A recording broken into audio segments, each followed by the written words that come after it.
All right, so we just watched that video, and so we're going to talk a little bit about what's going on. So New York legalizes this late-term abortion, and so we just watched this video, and I wanted to just highlight a couple of things here that I thought was very interesting. I don't know if you caught this. It was right in the beginning, and then they kind of tailed off on it, but the response, the reason that New York is doing this is because there's a lot of pressure that people feel is coming at the federal level, where they really think that possibly 46 years ago, just 2 days ago, Roe v. Wade was passed. How many of you are familiar with Roe v. Wade? Okay, that they're actually feeling now that there's a chance that Roe v. Wade could be overturned at the federal level, which is really exciting if you think about it, that for years, especially when I was growing up, it was kind of this idea of like abortion's always going to be, it's never going to get changed. And now we're starting to see more and more people becoming aware of what is going on with abortion. And so there's starting to be a lot more pressure, even at a conservative level, where people are saying, hey, this might actually be overturned. And so it's kind of sad. It's very sad what's going on in New York, but it's kind of exciting to see the reason they're doing this is because they believe that the federal mandate may switch over to where it says that it is illegal from a federal level to have an abortion. So it's really kind of cool. But I wanted to really start with this tonight is most of us, when we saw this, I'm assuming all of us, but most of us, when we saw this, we were thinking, I can't believe that that's happening. I can't believe that they're going to allow that. I can't believe that people are actually considering not only abortion, but this late-term abortion. But my question for you is, what if you would have been outside of one of these announcements and a reporter stood in front of you and they said, what do you think about this? Now, most of us would say, man, that's terrible. It's atrocious. I'm a Christian. That's killing a baby. Most of us would give the same answer. But my further follow-up question would be, what would you say to the person if they said, why? Why do you feel that way? What about a woman's right? What about a person who is raped or incest? What about a person who was terminally affected by that child? So what would you say to that? And I think the issue is most of us Christians have a strong opinion on this, but the problem is we don't have an informed opinion on this. Let me say that again. We have a strong opinion, but we don't have an informed opinion. So what I want to do tonight in just a brief 20 minutes is give you an informed opinion on what you should say when confronted with the question of why is abortion wrong. Now, this is a simple 3-step process. By the way, if you want to take notes, these are my holy people right here. They're taking notes. I appreciate y'all. But if you just want, I can send this to you. I can email you my notes. So don't get bogged down with this. But I want to give you a real simple explanation. So once again, there's a lot of information out there, and there's a lot of books you could read out there, and there are a lot of arguments that are out there. But I want to give you just really simple, if you're in a coffee shop and you're talking to somebody and they go, you know what? I just don't think it's that big of a deal. I just think abortion's okay. What do you say to that person? You only got 10 minutes. You only have 15 minutes. You just got a 60-second soundbite with a news report in your face. What do you say? I want to give you just real quick information. So as we look at this, the first step that we have to do is really simplify the issue and define what is the unborn. Okay, so the critical question is the unborn a human being, or is it a process? Some people thought back in the 60s that the unborn was just, it went through life cycles of like evolution. And so in early stages, it was a fish, and then it became a more developed fish, and eventually ended up being a baby. And this is what scientists were postulating, was the idea is that you're not killing a baby, you're killing a fish. It's not a big deal. And so the question has always been, what is the unborn? Is it a human, or is it just a molecule? Is it just tissue, or is it something else?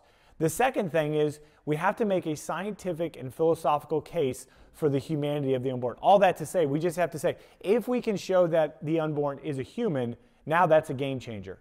If we're killing a fish, that's one thing. If we're killing a human, that's quite the other. And so we have to focus on this. And the final step, which I really think is the most important one, is for your generation, is we have to refute the most common arguments for abortion. So I'm going to give you 10 of the most common arguments you're going to hear. People that advocate for abortion. And once again, here's the crazy thing about it. They really believe that their position is best. And so we have to think through this. We can't just say, well, you're stupid, well, you're a murderer, well, you're a killer. Although I do think those things are true, we have to argue and say, well, why do you think that way? And I'm going to give you some tips here at the end. So the first thing I want to talk about is just kind of the response that the church has had. Now, what's interesting about this is the evangelical Protestant sea-life type of church, we really haven't done a great job throughout history. We really have kind of dropped the ball on this. I think we're getting better, but the Catholic Church has done really great at this. You saw the report. Who did they interview? They interviewed a cardinal. Catholic Church has really been leading on this, and we need to follow suit. and advocate for the unborn. In the first century, abortion wasn't as common because they feared that through an abortion process, it would actually injure the woman. And so during the first century, what was typical was what we called infanticide. And infanticide was the process of they would actually deliver the baby, but then they would just discard the baby. So sometimes there were reports of they would just leave them by the side of the road. And one of two things would happen with the children. One, that there would be wild animals that would come and just devour the children and kill them. Or two, was that sex slaves or brothels would basically roam the streets and they would listen for the cries of baby, and they would take those babies and they would raise them up as the next workers in the brothels and the sex trade and just kind of in that industry. But it's interesting that some of the Roman historians wrote about the first and the second and the third century Christians who it was said that they would walk the streets. They would walk the streets and they would listen for the cries of baby early in the morning, and they would take them as their own. And it was interesting because what revolutionized the Christian movement between the first and the second and the third century, it was the message of Jesus Christ, but it was more than that. It was the way that people lived their lives. And the Roman government took notice and they said, what's interesting is they take care of not just their own, but they take care of other people. And the Christians, because the way that they lived life, people started to say, you know what? By the third century, actually by the fourth century, Christianity became the official religion of Rome because of the way they lived. And I wonder how much of an unbelieving world is looking at us today, and they're saying, you know what? I don't know about church, I don't know about religion, but gosh darn it, I respect those people. They make things that people would consider a problem, and it's not the Christian's problem, but they make it their problem.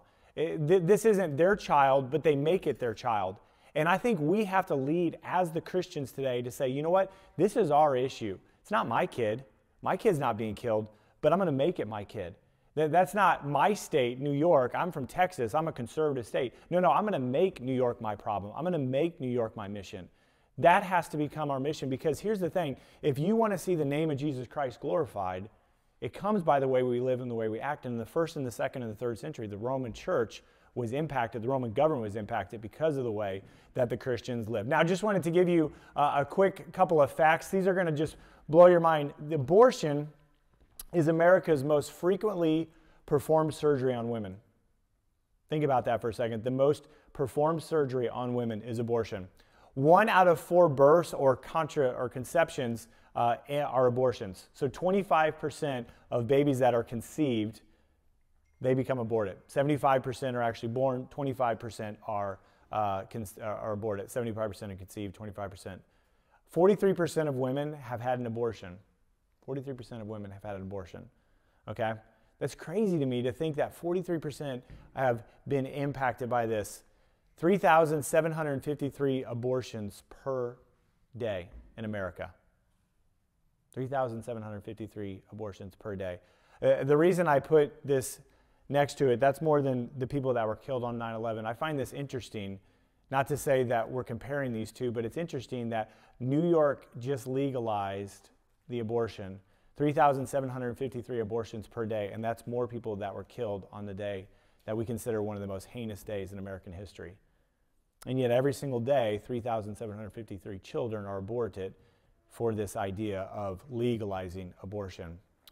Step 2, I think we have to make a scientific and a philosophical case for the humanity of the unborn. So I want to just give you some really cool information on this. If we were to look at the days after a baby is conceived, and so just so there's no clarity here, I'm not trying to be funny, I'm not trying to be, trying to just be crass, but 5 days after two people have sex, okay? So we're not talking like months, we're not talking weeks, we're talking 5 days after people had sex, we already can determine the gender of the baby. After 5 days. So this idea that it's a fish, this idea that it's just a bunch of tissue, this idea that it's just a mass in a woman's body, this idea that it's just a part of a woman, oh, I'm putting on some weight. No. 5 days after a woman and a man have sex, you can determine the gender. 14 days, a child is already producing a hormone that stops menstruation. That's how most women come to know that they're pregnant. They say, well, I've missed my period, or I'm late on my period. That's because the baby, after 14 days, has produced a hormone to indicate, hey, there's no longer a need to menstruate because you're actually producing a child now. 18 days after conception, a heart is forming. 21 days after a heart is pumping. 28 days, the arms and the legs are budding. 35 days after, the mouth and the nose and the ears, they're already forming. The brain waves are recorded after day 40, and after the 56th day, hands and feet are perfectly formed. Now, here's what I found most interesting. After 3 months, okay, after 3 months, we call this what? The first trimester. After the first trimester, there's no new development. Nothing, eyes are already there, ears are already there, skin's already there. The only thing that's happening after the first trimester is things just get bigger. That's it. There's no new development. So this idea that well, that's just a part of the woman. That's just a fish. That's just a mass. No. After the first trimester, the baby is literally done, except for they just need to grow. They have all the parts. They have all the appendages. They have all the working intricacies of the human body. Now it's just going to get bigger. And so this idea that it's the unborn is not a human really doesn't follow with science. And what's interesting about this is that when we talk about this, most scientists today, and even really most abortion activists, they won't argue whether it's a human or not a human, because there's really so much evidence out there, so much so that Peter Singer, who many consider to be the top voice for abortion today, he will say, and this will blow your mind, he will say that he thinks not only is abortion okay, but he thinks that abortion is okay up to 2 years of age. He thinks that it should be legal for you to kill a child up to the age of 2, because what he says is it's not whether it's a human, it's whether it's making its own decisions. And so he says as long as it's not making its own decisions, then you should have the right to choose its decision for itself.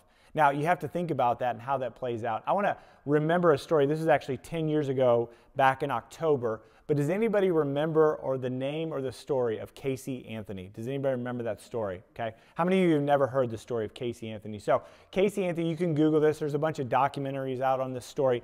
Casey Anthony was a young girl, probably early 20s. She lived in Florida, and she had a daughter named Kaylee. And Kaylee went missing.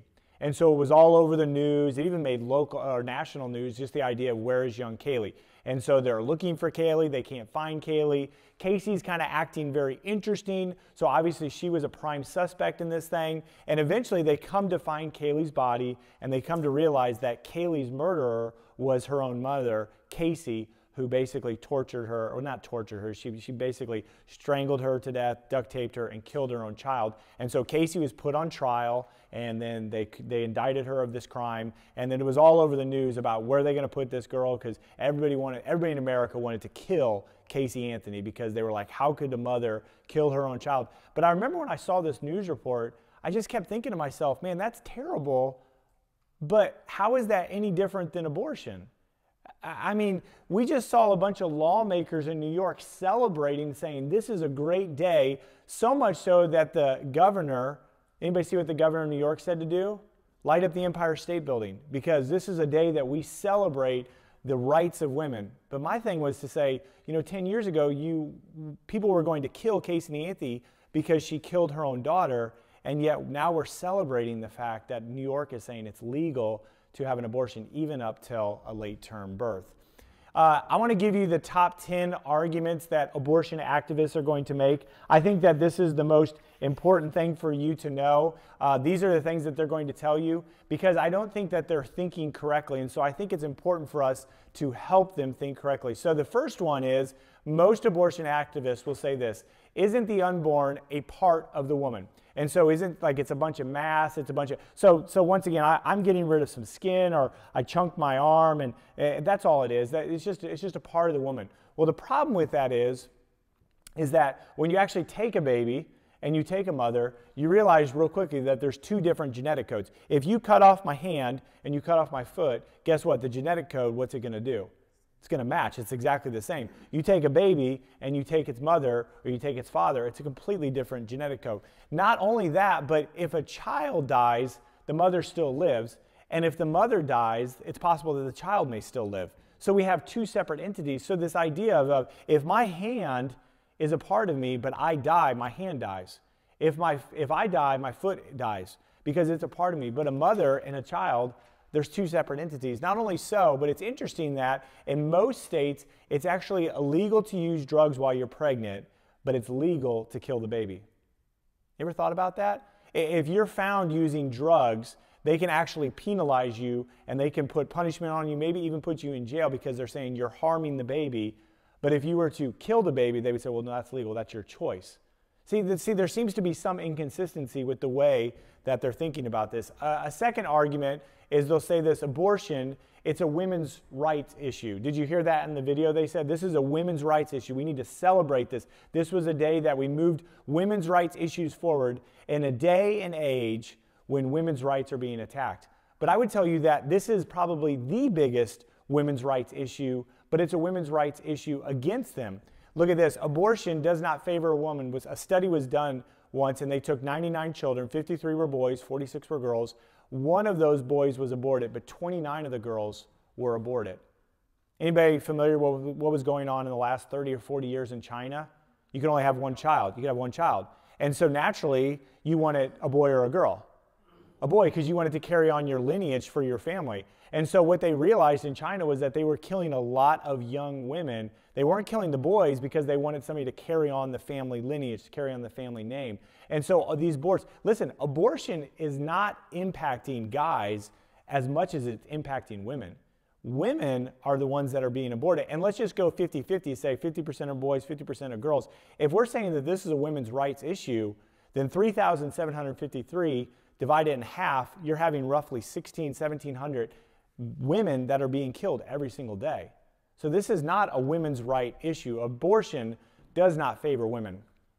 The third argument you'll hear them say is this: a woman can choose to do what she wants with her body. Now, this is a logical fallacy. Sorry for the typo there. This is a logical fallacy because I want to say this. We'll apply that to rape or apply that to another situation. So I heard this story about a guy, and he comes into the auditorium and he's arguing for pro-life.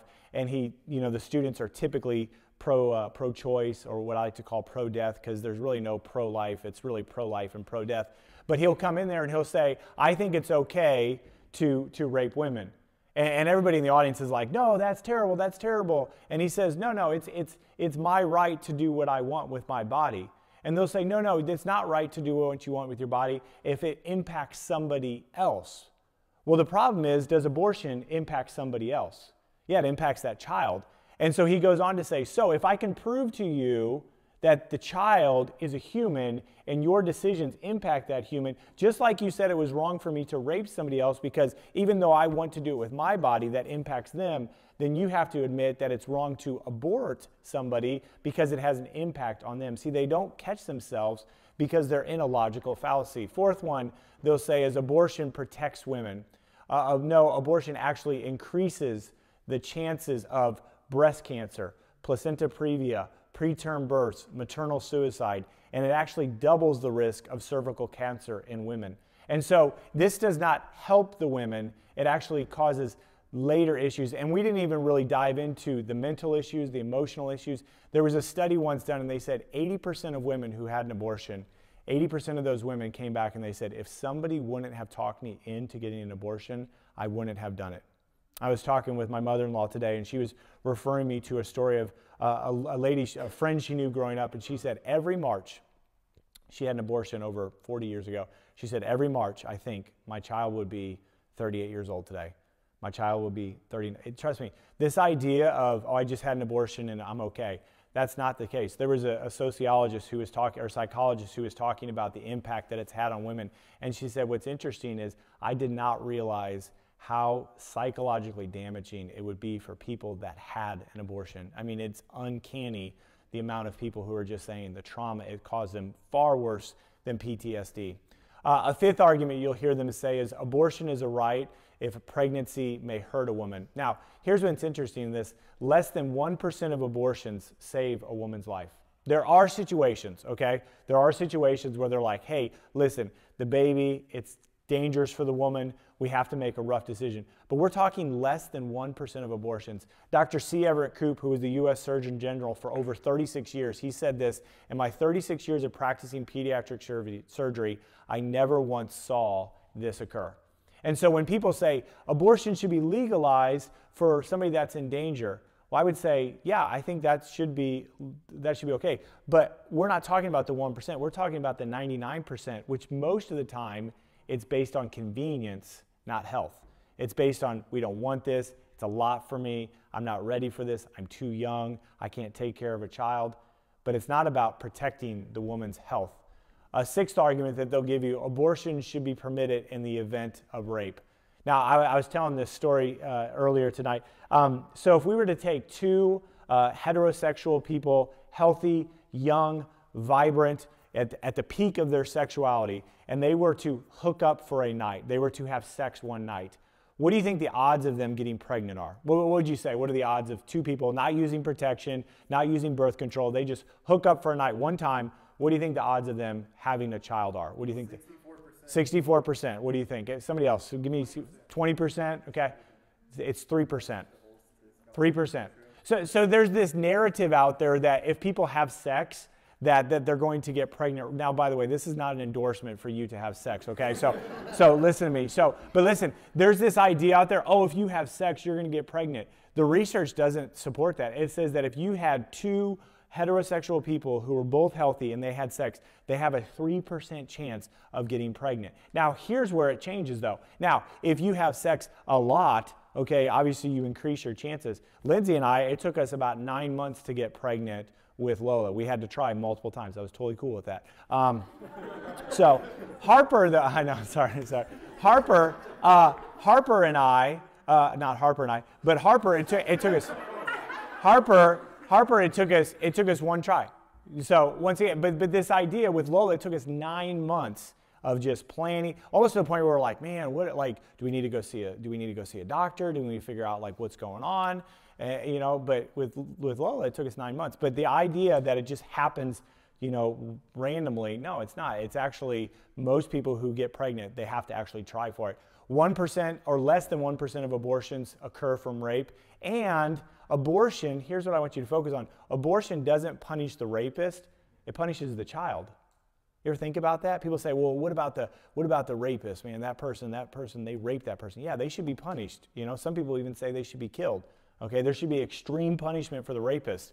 But killing the child doesn't punish the rapist, does it? That does nothing to the rapist. That's a separate entity. Why would you punish somebody? That's like somebody raping somebody and being like, okay, I need a victim. Boom, I'm going to kill this person. Well, no, you need to deal with this person, the rapist, not with the child. The child did nothing. He is an innocent victim in this situation.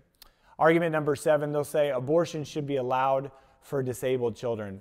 Now, I found this quite interesting as I thought about this. We just went through last November and December. If you're watching ESPN, they were having the Special Olympics, and we actually had somebody from our church go to it, so I was watching it with fanfare, just wanting to see one of my friends on there. And it's interesting that we had television crews, we had camera crews, we had people that were just talking about the Special Olympics. I mean, this is a big deal to be in the Special Olympics. We celebrate those people who have a handicap, who have a disability. But what's interesting is we celebrate the Special Olympics, but people are advocating that if a child is disabled, that they should be killed. Do they not see the duplicity of that? Once again, it doesn't seem to be logically consistent. How can we celebrate somebody who has overcome a disability and then say if this baby has a disability, they should be killed? It just doesn't line up logically. Argument number 8, they'll say abortion prevents child abuse. Well, once again, that doesn't actually fit the narrative. Research shows that child abuse is actually more common among mothers who have had an abortion, which that would seem to make sense. Somebody who is willing and able to kill their own child, then to say that they would be a mother that does not beat their own children, that just doesn't seem to line up. It would seem to be the people who would take care of their children and have their children would probably be the people that would be less likely to abuse their children. And I think there's also a logical fallacy. It's kind of like saying this, well, if I kill my spouse, it prevents spousal abuse. Well, yeah, it does prevent spousal abuse, but you killed them. But here's the thing. That's funny because you're like, Dad, that's absolutely absurd. But this is what they're saying. Well, if I kill my child, I can't hurt my child. Well, yeah, that's true. You can't, but you've killed your child. Like, that's the ultimate end. And so it falls apart logically. Argument number 9, they'll say a person shouldn't force their morality on another. Once again, here's a logical fallacy because when a person says to you, don't force your morality on me, what are they doing to you? They're forcing their morality on you. Not only are they forcing their morality on you, but every time a woman has an abortion, she is ultimately forcing her morality on who? The child. The child has no argument in this answer. They're forcing the morality on them. by having an abortion, what is the woman doing to the child? She's forcing her morality on her. Last one, the unborn can't feel pain until 32 weeks. Now, the problem with this is the person making this statement, they're forcing not only their morality, but by having an abortion, the woman is putting her child to death. And we can't lose sight of that, because that's the argument that we're making here, is that ultimately it's ending in death, whether it's painful or not. One person made this argument. They said, so if you were to be you were put under, you had anesthesiology put to you, and somebody came and slit your throat, and they said, well, they didn't feel anything, you would still consider it murder. Well, they didn't feel anything. They were in no pain. They were sedated. They were heavily on morphine. It didn't affect them at all. But you still took a person who was healthy and functioning as a human, and you took their life. I would summarize it this way, because you're not going to remember all this, but here's the things I would tell you is that if there were 2 key questions that you needed to remember in this, here's what I would tell you to remember, is whenever you're talking to somebody, no matter what they say, because there's 100 other arguments they would say to bring into this conversation, you need to remember these 2 questions. The first one is the unborn a human, okay? Is the unborn a human, which science has classically proven this. But the second thing I would ask, and I think it's a better question, is would you apply your logic or your argument to a 2-year-old? The way that we treated Casey Anthony is the way that we should treat people who have an abortion, because it is doing the same thing. So there's an argument out there, it's called SLED, and the idea behind it is that how do you, basically, what is the difference between an unborn child and a newborn child, an unborn child and a 2-year-old? And it comes down to this 4-word SLED: size, level of dependency, environment, and degree of dependency. So the only difference between an unborn child and a newborn child is the size. A newborn child is a little bit bigger, but it's the same. After 3 months, there's no new changes, only growth. Level of dependency: an unborn child needs its mother, obviously. A newborn needs its mother, but not quite as much. That's what Peter Singer says. He says after 2, yeah, that's murder, but before 2, it's not murder. Environment: only thing that's difference between a newborn and unborn is location. An unborn child's in a woman's uterus, a newborn child is outside. The only difference is the environment that it lives in. And the last thing is degree of dependency. A newborn child is a little bit more independent, can do its own things, not as much, but it's more dependent, less dependent than an unborn child. And so you go back to those and you say, the only difference between these, an unborn and newborn, is size, location, environment, and degree of dependency. But these are the 2 questions that we want you to remember.